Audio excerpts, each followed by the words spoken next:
cotton around here lately? Cotton here. My name is my name. If they don't,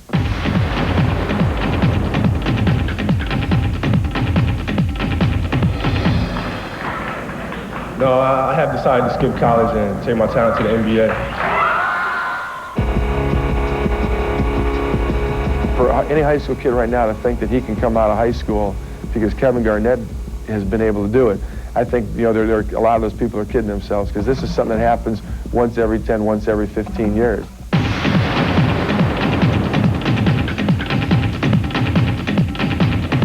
I stand by my decision. I would declare myself eligible for the NBA draft this year. Jermaine O'Neal and Kobe Bryant have the potential, and I stress potential, to be successful players in the NBA. When we talk about Kobe Bryant, first of all, we're talking about a guy that's got a lot of potential, very athletic. He's improved his range as a shooter, has good ball handling skills, and has a lot of good physical skills. Kobe is sort of the prototype now guard, where he at 6'6", 6'7", can play some two. Jermaine O'Neal has the size. He has the quickness to compete at our level. One is a 6'6" guard from a wealthy Philadelphia suburb, a bilingual honor student who scored well on the SAT. The other, a 6'11" center from South Carolina who failed to qualify academically for college. But what Kobe Bryant and Jermaine O'Neal do have in common is the doubt their decisions have prompted around the league. I don't like it at all.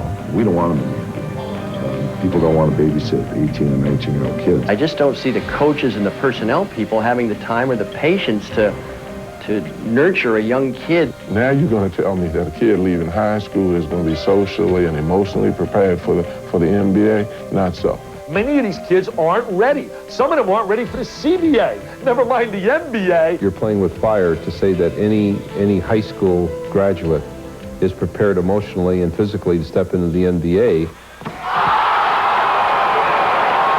In some cases, with the Kevin Garnetts and apparently this kid from Columbia, O'Neal, they really don't have college desires. They're not really college material. And the NBA is probably their best option. I thought this would be the best decision as of right now. So I won't be left out in the cold come June or July. I feel like this is a dream. If people want to realize their dream, why not do it now? Before making his choice, Bryant consulted Kevin Garnett, 1995 High School Player of the Year, who made the jump to the pros last season. Moses Malone was the first to go straight to the NBA when he did it in 1974. Since then, Darryl Dawkins, Bill Willoughby, and Shawn Kemp have all followed suit. It's a hard decision to make, but, you know, if you make that decision, the thing you have to do is make sure you're going to get yourself better, you know, because you're not as good as the NBA player. You're not sure what you can do. And, you know, it's rough. For the first couple of years, you just feel kind of lost. It's an unnatural setting for these athletes who are teenagers. Lots and lots of money, but not an ounce of the maturing and academic experience known as college. Kobe Bryant and Jermaine O'Neal this year making that transition. I think the problem that we have is very simple. Everybody's chasing all that green. Everybody wants that instant gratification, and they're giving up so much. It's an opportunity of a lifetime. I feel it's time for me to go out and seize it while I'm still young. I want to see them all in college. I want to scream they're awesome, baby. I want to scream they're PTPers. Doubts among NBA talent evaluators exist, but not enough to shy away from either player come draft day. It's our business to try to draft the best possible player. We'd have to consider the player, regardless of his age, in the NBA draft, because it is our job to pick the best talent available. We haven't said we would not consider taking one of these young men.